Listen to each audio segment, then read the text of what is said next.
من الشیطان الرجیم بسم اللہ الرحمن الرحیم۔ حجاج کرام، بہت بہت مبارک ہو۔ اللہ تعالیٰ نے آپ کو حج کی سعادت بخشی اور میدان منا میں آپ پہنچ چکے ہیں۔ اللہ تعالیٰ آپ کا حامی و ناصر ہو۔ اللہ تعالیٰ آپ کے لیے آسانیاں فرمائے۔ تو آپ نے یہاں پہ آج لبیک اللہم لبیک لبیک لا شریک لک لبیک ان الحمد والنعمت لک والملک لا شریک لک، اور یہ کثرت سے پڑھنا ہے۔ جب وقفہ آئے تو آپ نے اپنے لیے دعائیں کرتے رہنا ہے۔ یہ بہت بابرکت میدان اور بہت بابرکت دن ہے۔ اس کے علاوہ یہ دعا میدان منا کی ہے۔ سبحان الذی فی السماء عرشہ، سبحان الذی فی الارض موطئہ، سبحان الذی فی البحر سبیلہ۔ تو آپ نے یہ والی دعا جو ہے اس کا بھی شک اسکرین شاٹ لے لیں، یہ پڑھ لیں ساتھ، اور یہ آپ کا یہاں پہ ختم ہو رہی ہے دعا۔ اس کے ساتھ ہی ہم 8 اور 9 کے بارے میں بات کر چکے ہیں۔ آج ہم بات کرتے ہیں 10 ذو الحج کی، جس دن 10 ذو الحج کو آپ آ چکے ہوں گے۔ عرفات سے مزدلفہ رات گزاریں گے۔ عرفات میں آپ نے تمام کلموں کا بھی ورد کرتے رہنا ہے، خاص طور پہ پہلے 5 کلمے ان کو بھی پڑھتے رہنا ہے۔ 10 ذو الحج کی بات ہم کر رہے ہیں تو 10 ذو الحج حج کا تیسرا دن ہے۔ آپ اس سے پہلے مزدلفہ میں پہنچ چکے ہیں رات کو، اور وہاں پہ مغرب اور عشاء کی نمازیں آپ پڑھیں گے 9 تاریخ کو رات، 9 اور 10 کی درمیانی رات کو۔ اور اس کے بعد اس رات کی بہت زیادہ امپورٹنس ہے، بہت اہمیت ہے۔ آپ وہاں پہ دعائیں کریں گے، نوافل پڑھیں گے، اللہ تعالیٰ کا ذکر اذکار کریں گے۔ تھکاوٹ یا نیند ہے تو آپ آدھے پونے گھنٹے کے لیے یا 1 گھنٹے کے لیے سو جائیں، الارم لگا لیں، ساتھیوں کو کہہ دیں اور آپ کو جگا دیں، اور پھر آپ تہجد ادا کریں۔ ان میدانوں میں تہجد بھی پڑھیں، نوافل بھی پڑھیں، فرض بھی پڑھیں، اشراق، چاشت، ان سب کا اہتمام کریں۔ تو 10 ذو الحجہ کو مزدلفہ میں آپ کنکری اٹھائیں گے۔ یہ تقریباً 70 کے قریب کنکری آپ نے اٹھانی ہے۔ وہاں پہ مکئی کے دانے کے برابر یا تھوڑی سی اس سے زیادہ ہو، اور صبح کی نماز کے بعد، فجر کی نماز کے بعد آپ نے پہلا واجب ادا کرنا ہے کھڑے ہو کے۔ وقوف مزدلفہ یہ واجب ہے، 10 تاریخ کا پہلا واجب۔ اس کے بعد وہاں سے چلیں گے تو کچھ لوگوں کے خیمے نزدیک ہوتے ہیں، وہ کوشش کرتے ہیں، لیکن سابقہ روٹین یہ ہے کہ سیکورٹی وہاں پہ کھڑی ہو جاتی ہے اور وہ خیموں کی طرف نہیں جانے دیتی۔ آپ کو ڈائریکٹ جانا ہوتا ہے جمرات، اور اس میں آپ نے جمرہ عقبہ بڑے شیطان کو کنکری مارنی ہے۔ 9 تاریخ سے آپ نے تلبیہ کے ساتھ ساتھ تکبیرات تشریق، اللہ اکبر لا الہ الا اللہ اللہ اکبر وللہ الحمد بھی پڑھنا ہے۔ تو آج 10 کو بھی آپ نے پڑھنا ہے۔ تو بڑے شیطان کو کنکری مارنی ہے، کنکری مارنے تک آپ نے پڑھتے جانا ہے۔ تو جب کنکری ماریں گے بڑے شیطان کو تو اس وقت آپ نے پڑھنا ہے بسم اللہ اللہ اکبر رجم للشیطان ورزال للرحمن۔ یہ سامنے دعا موجود ہے، یہ دعا آپ نے پڑھ کے کنکری مارنی ہے۔ کنکری شروع میں آپ کھڑے ہو کے نہ ماریں، وہاں پہ تھوڑا سا لوگوں کا رش زیادہ ہوتا ہے۔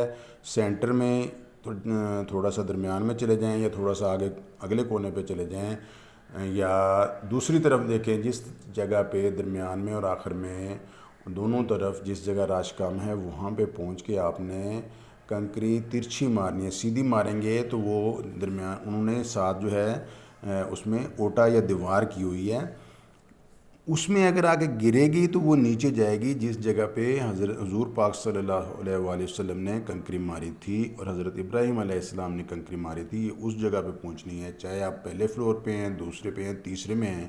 انہوں نے وہاں پہ اس انداز سے چھوٹی چھوٹی دیوار کر کے اس کے اندر ایک بڑا سارا سوراخ کیا ہوا ہے، تو وہ کنکری نیچے جاتی ہے سیدھی۔ تو کائنڈلی آپ نے کنکری ترچھی مارنی ہے جو کہ لگنے سے، یعنی اوپر سے نیچے کو ماریں تو وہ اسی جگہ پہ گرے گی۔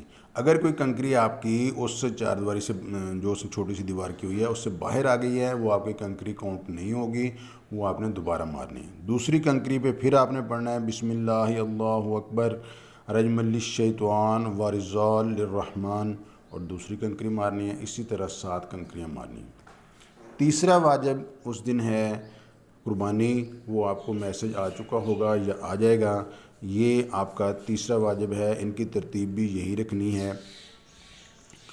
پھر جیسے ہی آپ کی قربانی کا ٹائم ہو جائے، اس سے کوئی پونا گھنٹہ، 1 گھنٹہ، کچھ لوگ کہتے ہیں 1.5-2 گھنٹے، اس کے بعد آپ نے حلق کرا لینا ہے، یعنی ٹینڈ کرا لینی ہے۔ اس طرح پھر آئیں، خود کوشش نہ کریں کیونکہ آپ احرام میں ہیں، خون نکلے گا، دم پڑ جائے گا۔ تو اس دن آپ کے 50 ریال لگیں، 40 لگیں، 70 لگیں، وہ زیادہ ریٹ مانگ رہے ہوتے ہیں کہ ہمارا بھی آج ہی دن ہے، تو آپ ان کو طے کر لیں اور ان کو سکون کے ساتھ ادا کر دیں۔ کچھ فرق نہیں پڑتا، جہاں لاکھوں روپیہ لگ گیا ہے وہاں ہزاروں سے فرق نہیں پڑے گا، لیکن خون نکلا یا آپ احرام میں ہیں اور دوسرے کا نہیں کر سکتے، پہلے جس نے دوسرے کا کرنا ہے، اول تو ٹائم ہی نہیں ہوتا، اپنا اگر آپ 50 ریال میں قرار کر رہے ہیں تو دوسرے کا بھی اسی میں کرائیں۔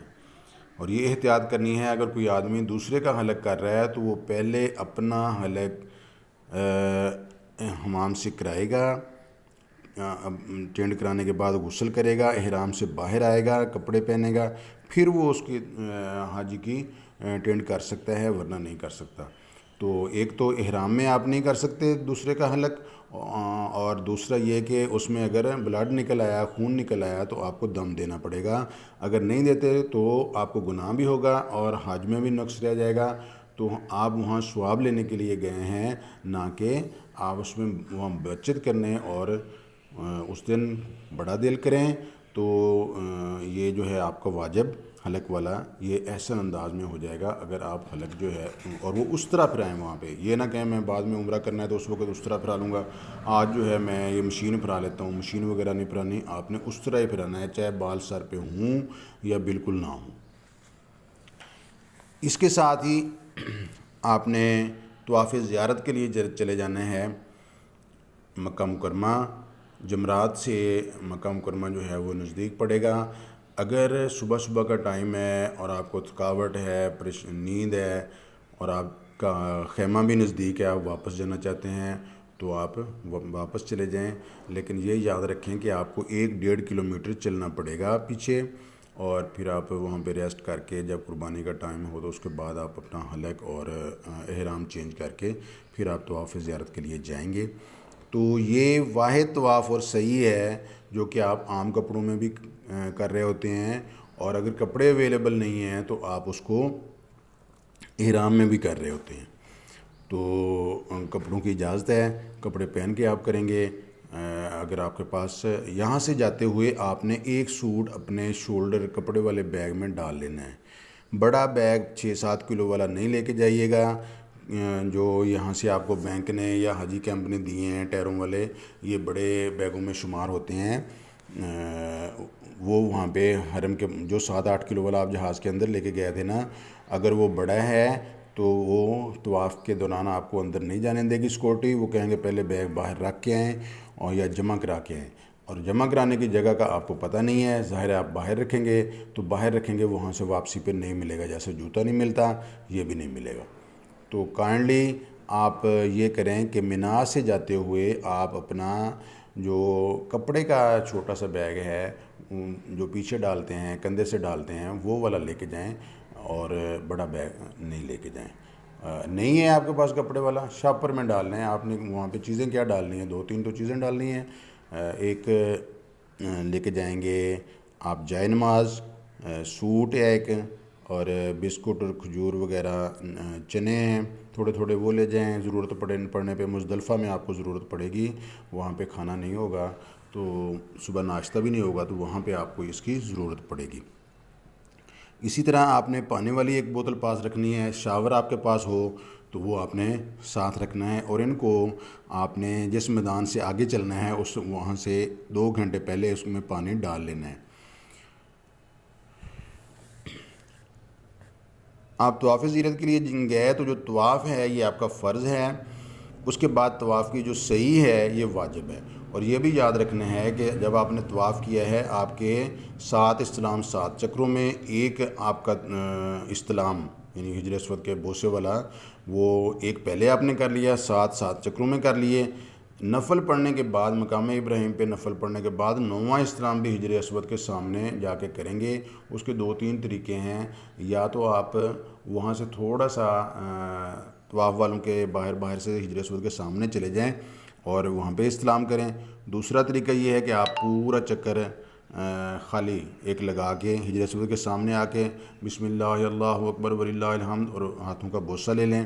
اور تیسرا طریقہ یہ ہے کہ جب آپ صفا کی طرف جا رہے ہوتے ہیں تو وہاں پہ آپ کو اگر انہوں نے سامنے شیٹیں نہیں لگائی ہوئی تو وہاں سے بھی حجر اسود نظر آتا ہے، وہاں سے بھی آپ اس کا ہاتھوں کا اشارہ کر کے بوسہ لے سکتے ہیں، اور ساتھ وہ آپ نے بسم اللہ اللہ اکبر تکبیر بھی پڑھنی ہے۔ صحیح ہو جائے گی۔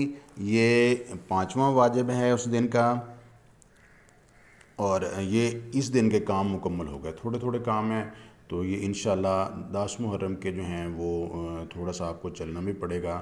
اللہ تعالیٰ مدد فرمائے، اللہ تعالیٰ آپ کا حامی و ناصر ہو۔ اور جمرات سے جب آپ آگے نکلیں گے تھوڑا سا تو وہاں موٹر سائیکل والے بھی ہوتے ہیں، لیکن یہ خیال رکھنا ہے کہ وہ بڑا تیز چلاتے ہیں، ان میں سے دیکھ لینا ہے بندہ، لڑکے ہیں بالکل کوئی کالے کالے ہیں، چھوٹے چھوٹے ان کے بال ہوتے ہیں، اور انہوں نے وہ سادہ سی موٹر سائیکل رکھی ہوئی ہے، بہت اس کو دوڑاتے ہیں۔ تو ان سے پہلے آپ نے بات کرنی ہے کہ آرام سے چلنا ہے، کیونکہ میں اس وقت احرام میں ہوں، نہیں بھی ہوں تو میں نے جا کے طواف کرنا ہے، کوئی میرا سٹ وغیرہ چوٹ نہ لگ جائے، کوئی بلڈ نہ نکل آئے۔ اور اگر جمرات کے بعد آپ آگے چل رہے ہیں آدھا کلومیٹر، جہاں سے وہ آپ کو 400-500 ریال مانگ رہے ہیں، 200 مانگ رہے ہیں، 300 مانگ رہے ہیں، اگر وہاں سے آپ آدھا کلومیٹر آگے چل لیں گے تو بس بھی ایک جا رہی ہوتی ہے وہاں سے مروا اسٹیشن کی طرف جا کے اتار دیتی ہے، اس پہ بھی جا سکتے ہیں۔ اور اگر بس نہیں ہے تو آپ سے ٹیکسی والا بھی ہاف ریٹ پھر مانگے گا اگر آپ آدھا پونا کلومیٹر چل لیتے ہیں، تو بہتر ہے صبح کا ٹائم ہوگا تھوڑا سا چل لیں تو اس میں آپ کو ریال کم پڑ جائیں گے، کم لگیں گے۔ اور اسی طرح واپسی پر جب آپ آئیں گے تو واپسی پر بھی آپ کو مروہ سے تھوڑا سا آگے جب منا کی طرف آ رہے ہوتے ہیں تو وہاں پہ مسجد رایا اور مسجد شجر ہے نا، اس کے پاس سے بس نکل رہی ہوتی ہے جو لے کے آتی ہے منا۔ ایک بات کا آپ نے خاص خیال رکھنا ہے کہ آج آپ نے ظہر کے بعد اپنے موبائل کو اچھی طرح سے چارج کر لینا ہے، اس کی کوئی زیادہ آپ کو آج اور کل ضرورت نہیں ہے، زیادہ اس کو نہ چلائیں۔ آپ کو جب آپ 10 تاریخ کو آ رہے ہوں گے تو آپ کو مزدلفہ میں بھی چارج نہیں کر سکیں گے، عرفات میں بھی، وہ حج کا دن ہوگا اس دن بھی آپ کو تھوڑا بہت ٹائم ملے گا اس میں کر لیں۔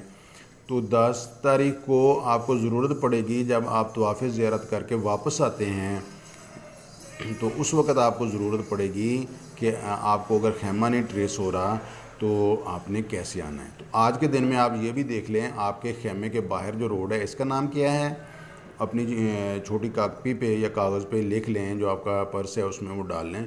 اور دوسرا باہر پول لگے ہوتے ہیں ان کے اوپر جو ہے چھوٹے چھوٹے تختیاں لگا کے اس پہ نمبر لگے ہوتے ہیں، پول کے اوپر بھی لکھے ہوتے ہیں۔ یہ ٹیلی فون والا جو پول ہے اس پہ ہاسپٹل کا نمبر ہوتا ہے ایک 635/7، تو اسی طرح ایک لائننگ کا نمبر ہوتا ہے کہ کون سی لائن ہے، ایک روڈ کا نمبر ہوتا ہے۔ تو یہ 4-5 نمبر ہوتے ہیں اور ان کے ساتھ انہوں نے کوئی اور لفظ بھی لکھا ہوا ہے، فار ایگزامپل روڈ ہے یا ہاسپٹل ہے، تو یہ چیزیں آپ نوٹ کر لیں۔ جب آپ طواف زیارت کر کے واپس آتے ہیں تو اس وقت آپ کو خیمہ ڈھونڈنے میں پرابلم ہوتا ہے، کیونکہ منا میں آپ نے واپس آ کے رات وہاں گزارنی ہے، چاہے 2 گھنٹے باقی رہتے ہیں تب بھی آپ نے منا میں آنا ہے، حرم شریف میں نہیں رکنا۔ یہ سنت کے بھی خلاف ہے اور اس میں اس دن اجر و ثواب بھی منا میں زیادہ ہے۔ تو انبیاء علیہ السلام کی سنت ہے، اس کے مطابق آپ نے چلنا ہے۔ دعاؤں میں یاد رکھنا، اللہ تعالیٰ آپ کے لیے آسانیاں فرمائے۔ انشاءاللہ دقت تو ہوگی تھوڑی سی، لیکن آپ نے پانی جو ہے وہ اپنے پاس پورا رکھنا ہے، پانی کی کمی نہ ہو، بوتلیں جہاں پہ مل رہی ہیں لے لیں، تو جہاں پہ دھوپ ہو وہاں پہ ان کو پی لیں، یا ٹھنڈا پانی نہ پیے گا۔ السلام علیکم ورحمۃ اللہ وبرکاتہ۔